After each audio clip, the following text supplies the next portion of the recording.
I got the text on a Wednesday afternoon. Dinner at Delvino's, 7 p.m. We have big news. It was from my mom, sent to the family group chat that I'm usually the last to hear from. No context, no extra messages, just that. But what caught me wasn't the place or the time. It was the tone. That word, big, felt intentional. Like they wanted me to be curious. Like they wanted me there. And I went.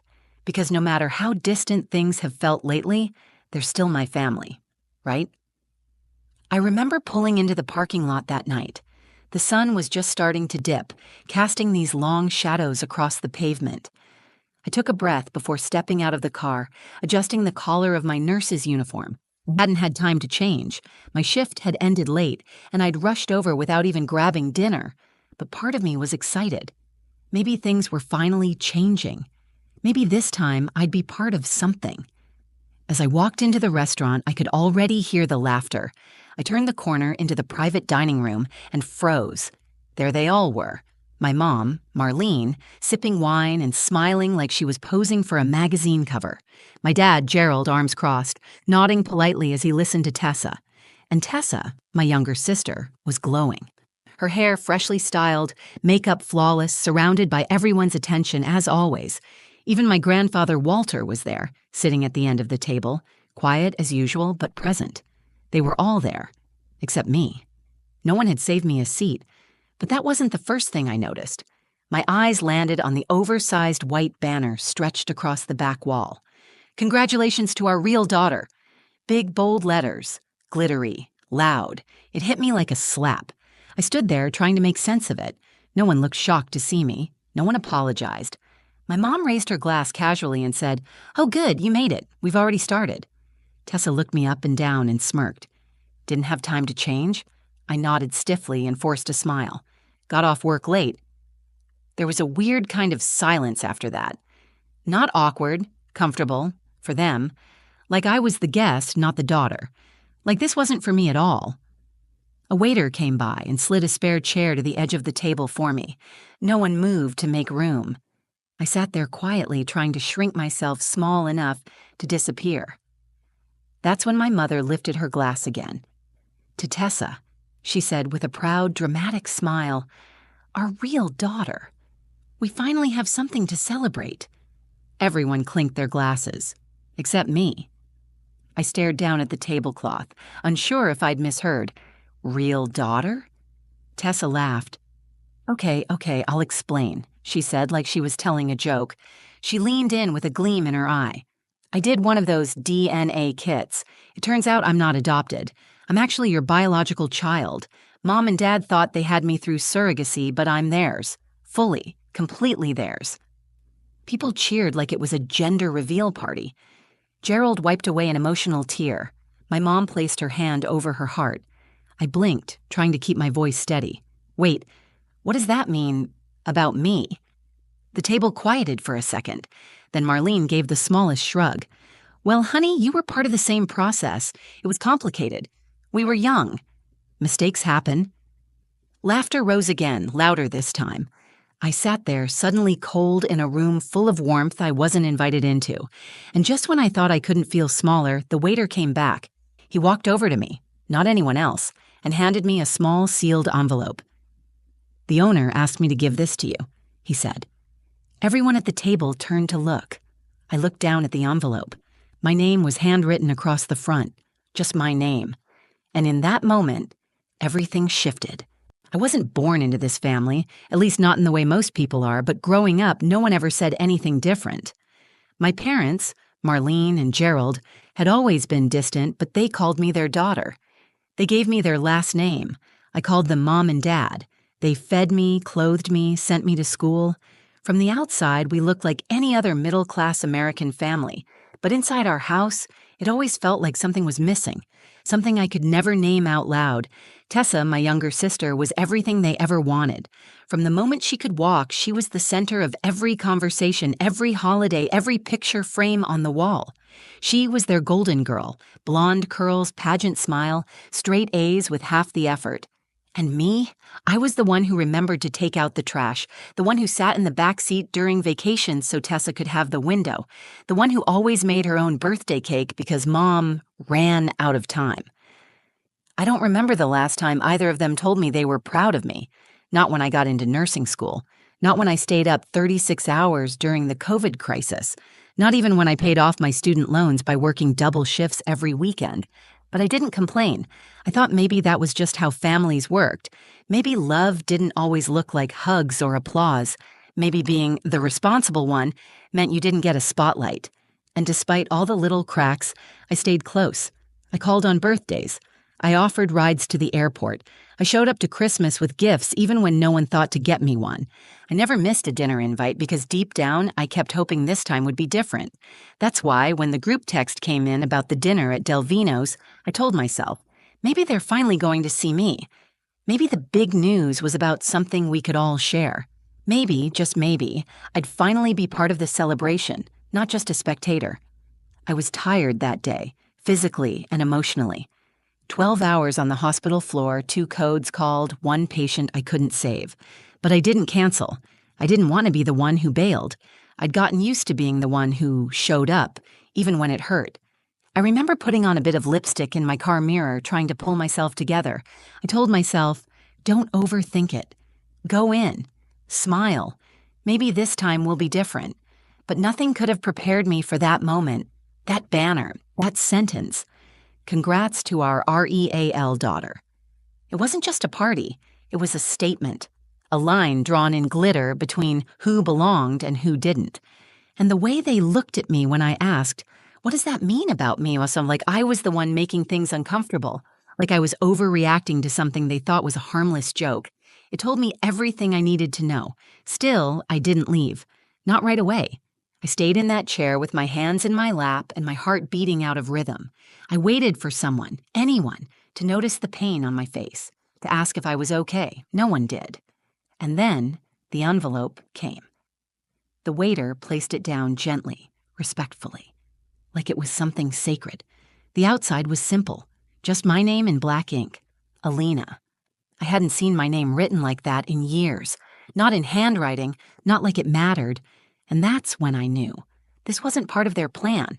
This wasn't something they arranged. This was something different. Someone had known I'd need this moment, that I'd need the truth.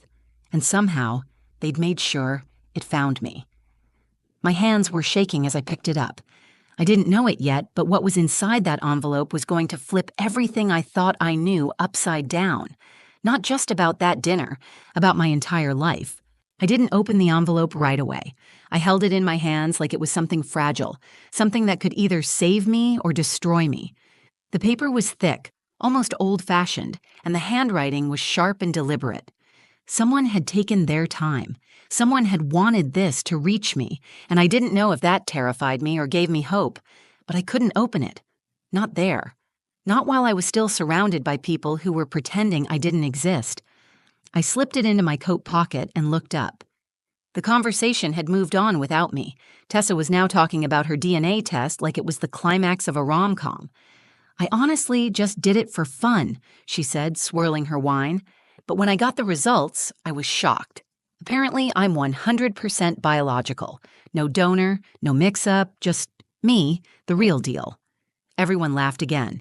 Even Grandpa Walter gave a polite nod, though I noticed he wasn't laughing with his eyes. I finally found my voice and asked quietly, "So, what does that mean about me?" For a second, no one said anything. My dad looked toward the wall like he was trying to remember a dentist appointment. My mom shifted in her seat and gave this small, rehearsed smile. "Well," she said, "we used 2 embryos. Back then, the clinic didn't tell you much. We didn't ask too many questions." Tessa interrupted. "Basically, it was a mix-up. I'm theirs. Alina, you might be someone else's." She said it with a laugh, like she was saying I'd ordered the wrong Starbucks drink. Everyone chuckled along, except me. I wanted to leave. I wanted to scream. But I sat there completely still, like my body had detached from the room. My mom reached across the table to pour herself more water. "It doesn't really change anything, though," she added casually. "You're still family." Still family. The way someone says that when they're talking about an old neighbor or the dog they gave away years ago. I felt my throat tightening, my heart pounding in my chest, not fast, but heavy, like it was dragging the rest of me down. No one apologized. No one acknowledged that what they'd just revealed was more than a quirky surprise. It was my entire identity being thrown out like a punchline. I wasn't just the second best daughter. I was the one who didn't even belong. That banner above the table made it clear. Our real daughter. Not both our daughters, not our family. Just one. One real daughter. And I wasn't her. Tessa was glowing, eating up every second of it. She pulled out her phone and started showing pictures of the DNA results, like it was proof of her destiny. My parents leaned in, fascinated, amazed, hanging on to her every word. I sat there invisible, shrinking with every sip of my untouched water. At one point, Tessa leaned toward me and said, "Honestly, this kind of explains a lot. You've always been different." She didn't mean it kindly. Before I could respond, my phone buzzed. It was a reminder from work. Overnight shift next week confirmed. Be there at 6 p.m. Even my job treated me with more respect than my own family. I swallowed the rising heat in my throat and stood up. "I'm going to step outside for some air," I said. No one stopped me. No one asked if I was okay. My chair scraped softly against the floor, and their conversation continued without skipping a beat. I stepped into the cold night air, pulled the envelope from my coat, and stared at it under the street lamp. I was shaking, not just from the cold, but from the realization that I had never truly been part of that table. Not when I was 5, not when I was 15, not tonight. And somewhere inside that envelope, I had a feeling I was about to find out why. I stood outside that restaurant like the ground beneath me wasn't real anymore. The laughter from inside kept spilling through the window. Soft clinks of glasses, familiar voices, stories told for the 50th time. If you didn't know better, you'd think it was just another family gathering, just another ordinary dinner. But something had split wide open inside me, and all I could hear was the sound of paper unfolding in my hands. The envelope was warm now from how long I'd held it, my name, Alina, still staring back at me like it belonged to someone else. For a second, I thought about not reading it. Maybe it would be easier to walk away from it all and just carry the not knowing. But I'd spent most of my life doing exactly that, quietly swallowing things that didn't make sense, excusing the cold looks, pretending their love felt like enough. I was done pretending. So I tore open the seal. Inside was a single folded sheet of paper. The handwriting stopped me cold, slanted, elegant cursive, familiar in a way I couldn't place at first. Then it hit me. Grandpa Walter. I hadn't seen his handwriting since I was a child, back when he used to mail me birthday cards with $2 bills tucked inside. He'd stopped years ago. Or maybe someone had made him stop. I opened the letter. Alina. If you're reading this, it means they finally told you. Or maybe they told you just enough to hurt you, not enough to explain. I've waited years for this moment. There's something I've needed to say for a long time, but I was asked not to, and I kept that promise. Until now. I could barely breathe. You were never supposed to end up with them. Your mother, your real mother, was my daughter's best friend. Her name was Camilla Cardenas. She was strong, fierce, kind. She wanted you more than anything, but she died in a car accident when you were just a baby. No one talks about her anymore. They buried her memory to protect themselves. Not you. I felt my knees give. I sat down on the stone bench near the sidewalk. The letter trembled in my hands. Camilla. My mother had a name I'd never heard, a name they'd never once spoken. After the accident, Marlene stepped in. She offered to take you in. She said it was the only way to keep you safe and cared for. At the time, I believed her. She was my daughter. I wanted to trust her, but the truth is, she didn't take you out of love. She took you out of guilt and pride. She didn't want to raise her best friend's child. She wanted to erase her. I tried, Alina. I tried to keep you close. But Marlene didn't want me involved. She said I confused things. She said it was better for you if you just moved on. I remembered how my grandfather used to pull me aside at family gatherings and whisper things like, "You're stronger than they know," Or you see things clearly, just like your mother. I thought he meant Marlene. Now I knew he hadn't. I kept Camilla's things, letters, journals, photos. I have one of her holding you in the hospital, smiling so wide you'd think she was the luckiest woman alive. She was. You were her miracle. You still are. Come see me tonight. I'm still here. I'll tell you everything. Love, Grandpa Walter. The letter slipped from my fingers, landing softly in my lap like it had delivered its final weight. My chest felt like it was caving in and expanding all at once. Every part of me that had been waiting to be chosen, to be included, to be seen, suddenly felt irrelevant. I didn't want to be seen by them anymore. I didn't need to be. I looked up at the restaurant window. My family, the people I thought were mine, were still talking, still celebrating, still living in the center of their own story where I had never truly belonged. They hadn't lost anything tonight. But I had found something, a thread of truth, a name, a mother, a grandfather who had never given up on me, a family I had never been told about, one that might have actually loved me the way I'd always longed for. I stood up. This time, I didn't hesitate. I walked straight to my car, hands steady now. I didn't say goodbye. I didn't owe them that. They'd had 30 years to tell me the truth, and they chose silence. But someone else had chosen love, and he was waiting for me. The drive to Grandpa Walter's house felt longer than it was. It was only 15 minutes from the restaurant, but every red light stretched into an eternity. My fingers gripped the steering wheel tighter than I needed to. My thoughts raced faster than my heart. I was shaking, not from fear, but from the overwhelming pull of something I had never felt before. Truth. I didn't know what I'd find when I got there. I just knew I had to go. When I pulled into the driveway, his porch light was already on. He was sitting on the swing, exactly like he had when I was little. Back then, I'd climb onto the seat beside him and ask questions about everything. I'd thought of him as the only adult who really listened to me. Now I knew why. He stood up slowly when he saw me. No words at first. He just opened his arms, and I walked into them like I was coming home. He held me longer than I expected, longer than anyone had in years. When he pulled back, his eyes were glassy, but his voice was steady. "I'm so sorry you had to find out like that." I nodded, too choked up to answer. He led me inside, and everything smelled like cedarwood and old memories. The living room hadn't changed in decades. The same crocheted blankets, the same vintage lamp with a leaning shade. But now it felt different, like it belonged to me somehow. On the coffee table sat a small wooden box. He opened it slowly, as if it were sacred. Inside were letters, stacked carefully, all in the same handwriting, some addressed to me, some never sent. "Your mother wrote these during her pregnancy," he said, "and a few after you were born. She used to say she could feel your heartbeat before you even kicked. She talked to you every day. She loved you so fiercely, Alina." He handed me a photograph. It was a hospital room. A young woman with deep brown eyes and long, dark hair was cradling a newborn.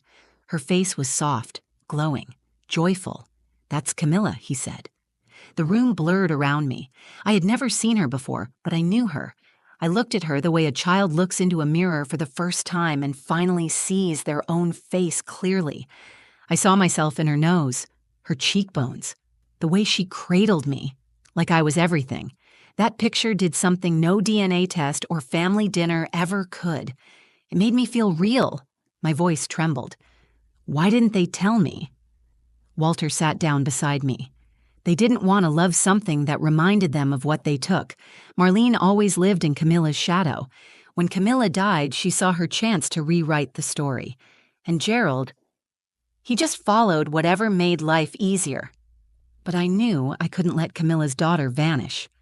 So I stayed close as they'd let me, and I waited for the day you'd come to me. He pulled out a faded envelope marked for Alina, "when she's ready." It was my mother's handwriting. I opened it slowly, hands shaking, heart wide open. "My dearest Alina, if you're reading this, it means I couldn't stay long enough to raise you, and I'm so sorry for that, but I need you to know something no one else can ever take away. You were wanted. You were chosen. You were loved. If they tried to make you feel small, It's because they were afraid of how big your heart could be. Don't let them dim your light. You are mine, and I am yours. Always. Mom tears spilled freely. Not out of grief, but out of recognition. For the first time in my life, I wasn't questioning if I mattered. I knew I did, and I knew who I was. I wasn't the leftover daughter. I wasn't a burden.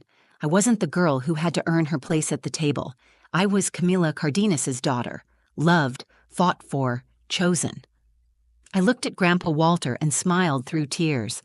I want to know everything. He smiled back. Then let's begin. I stayed at Grandpa Walter's that night. We talked until nearly 3 a.m. He showed me more letters, more photos, pieces of a life I'd been living on the edge of without ever knowing it. I learned that my mother, Camilla, had been a music teacher. She used to sing to me every night while I was still in her belly. She called me Lena Bug in her journal entries. She'd planned to raise me on her own. She was scared but proud, brave. Every sentence I read felt like oxygen after years of breathing through a straw.